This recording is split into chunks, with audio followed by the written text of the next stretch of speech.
Hi, it's Dorothy Guinan with Scrapbooking Quebec. Welcome to video 5 in my series, Simple Pages with Impact. In this series, I share ideas on how to create big impact on simple pages.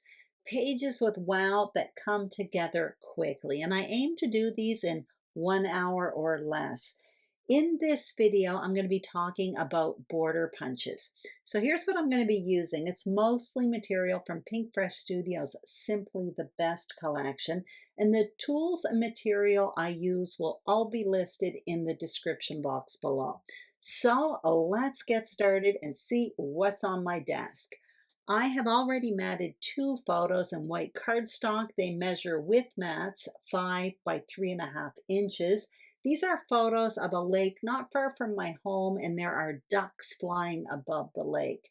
So here's the cover sheet to the collection I'm using. I did narrow down my selection a bit. I thought for my main printed paper, I would either go with this plaid or this striped paper, which happens to be my favorite in the collection, but I do find that my photos pop more on the plaid paper, so that's what I'm going to go with.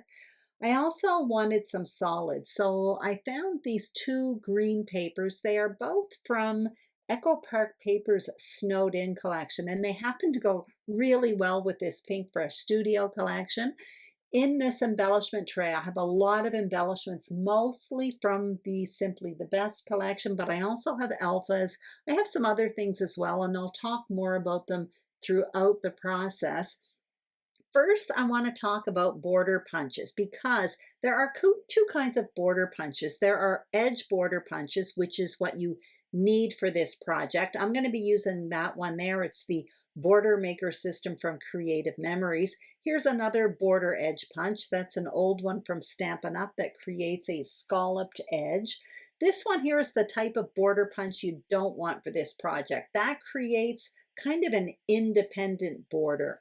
Anyway, you'll see what I mean by a border edge punch in a few moments when I punch out my own. So what I'm going to do right now is start creating my foundation page. And the first thing I'm going to show you is a piece of paper that will be completely covered up. So in my case, I selected something that I wouldn't use. Therefore, I do not mind completely covering it up. The first thing I'm going to do is cut a very wide strip of that printed paper, and I'll put measurements for all of this on the screen a little bit later on. Now I'm taking a 12 by 12 solid paper and putting it in my border maker system from Creative Memories. The cartridge I'm using for this is a Filmstrip cartridge, so you can see I'm punching down, but what I mean by a border edge punch, you can see there that I punched out an edge, but it's still stuck to a large piece of paper.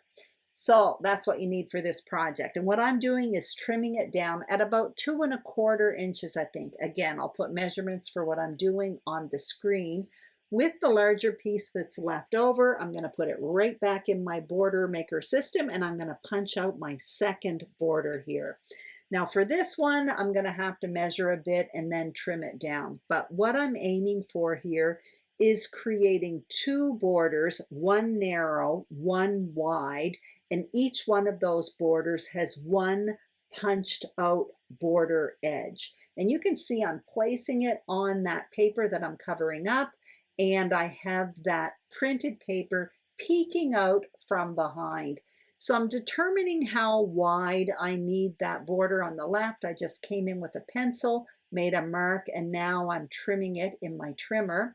And even though I'm putting measurements on the screen, I do want to point out that it may vary depending on your border punch. For example, I cut my printed paper at 5½ inches wide because I needed it wide enough to cover up that area underneath the negative space that was created by my border punch. You can see the pattern paper peeks out from behind that film strip border punch. So depending on the border edge punch you use, you may need a wider strip of pattern paper, or you may not need it as wide as mine. So I just wanted to throw that out there because it does change depending on your border edge. So as you can see, I'm adhering all of this to the page. And I do want to point out that I have created this using white cardstock as opposed to the green that I'm using here.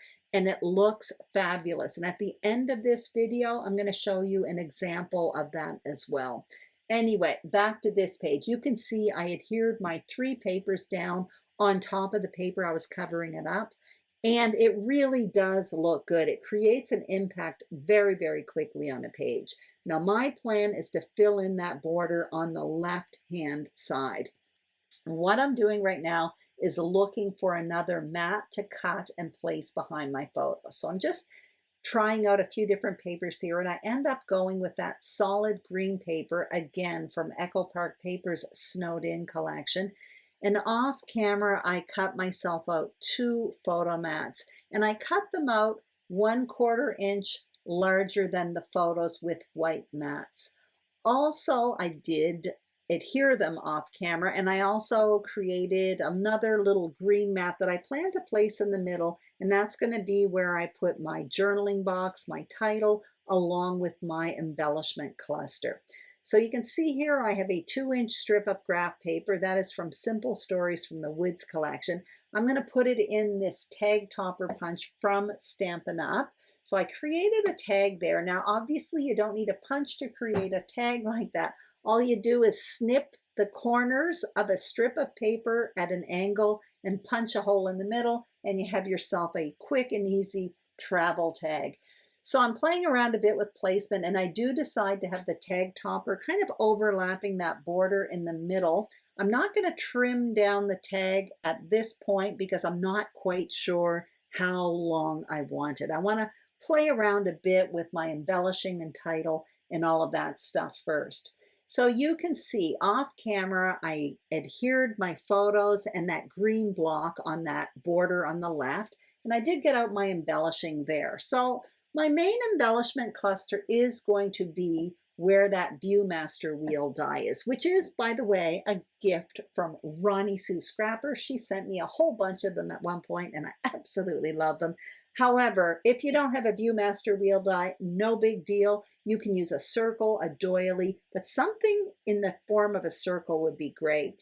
You can see I'm playing around with a few embellishments there. I've got a few cut-apart sheets. I'm playing around with the positioning of my title, which I had already put on wax paper, Lac Saint-Augustin, and I'm kind of coming in with those cut-apart sheets. Now, the placement of those cut-apart sheets with the title is really important. So you see me playing around quite a bit with that, and that is because I want my title to go in a straight line, basically following the bottom of that graph paper tag. Then I'm going to want it to overlap on one of those cut-apart sheets, but on the 2 cut-apart sheets there are words. The beige ones, it's written Moments That Matter, and underneath it's written Together. So I kind of want Augustine to fall in between those 2, so I definitely am very conscious of where I'm placing my title with regards to those tags. And you can also see I got out a die and my die cutting machine. So what I'm cutting out here are some bunches of leaves, and the die set I got out is an older one from Stampin' Up called Forever Flourishing dies. I find leaf dies and punches great to have in your stash because they are perfect for beefing up embellishment clusters. These are outdoorsy photos, and I just wanted to add something to my embellishment cluster to, number one, kind of create more of an organic shape within my embellishment cluster. Also, these are outdoorsy photos, so the leaves are really on point. They are perfect for the theme. And you can see I just have 2 bunches of them. I tucked one behind the tag, one on top of the tag, but behind that Viewmaster wheel. And once again, I'm kind of playing around with placement. So I made 2 marks in the pencil. Number one, I wanted to know how long to cut that tag, so I made a little pencil mark there. But also, I made a pencil mark where to place those 2 cut-apart sheets that I was talking about earlier, why they were important, because I wanted my title to kind of go across the bottom of that tag and kind of overlap onto one of those cut apart sheets, the green one, and I wanted the word Augustine to really fall on top of that green tag and just above the word together. So the height at which I adhered those two cut apart sheets was really important. Anyway, I just wanted to point that out. I'm not just winging it, I'm really thinking about that. So now you can see I'm adhering my title down there, and I don't make you watch all of it. I start by putting Augustine on the tag, I'm sorry, on the cut apart sheet, and then I will finish off by putting the first two words just at the bottom of that tag. Now what I'm going to do is adhere those leaves. So the adhesive I'm using is called Sticky Specks by Ecstasy Crafts, and it's for adhering detailed pieces. So I have these detailed leaf die cuts, and you can see I'm placing it on that yellow paper, which is really sticky. And what it does is it picks up the adhesive. So it's a great adhesive to use, even though I find it a little bit messy. It's great for detailed pieces. So I've adhered my leaves down. Now I'm coming in with a smaller ephemera piece. That's a circle piece. It says Stay Wild. I definitely like introducing circles into this embellishment cluster. I already have that Viewmaster circle, and now I'm putting two more circles down. So I have that ephemera piece, Stay Wild, and now I'm coming in with a piece of flair that says Instant Mood Booster. And for that one, I'm popping it up on foam adhesive. And again, I'm not sure if I mentioned it earlier in the video, but because there are so many straight lines and rectangles on this page, having something round in the embellishment cluster really adds a nice contrast and some visual interest to this layout. I also want to point out that my border edges create already a big impact on the page, overlapping that printed paper. So my need for an embellishment cluster really isn't that huge. That way, I'm just having one big embellishment cluster. It's quick to create with my title and my journaling, and it's working. Anyway, you saw me as well come in with a little chipboard camera piece. I tried to fit it in, but I really like the page as is. And I also added one little enamel dot into the tag, but that is basically it. So anyway, here's the finished layout. It came together very, very quickly. And like I mentioned, that border edge punch really creates a big impact. So I really didn't need that much embellishing. One big embellishment cluster really worked. Also, here's an example using the very same technique, only with white cardstock. Again, it creates a huge impact with little effort.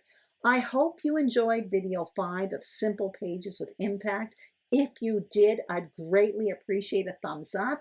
If you haven't subscribed to my YouTube channel, I would be thrilled if you did. And if you are a subscriber, thank you very, very much. Also, you will find other videos in this series listed below, along with a playlist on my channel. Take care, and I will see you soon on YouTube. Bye-bye.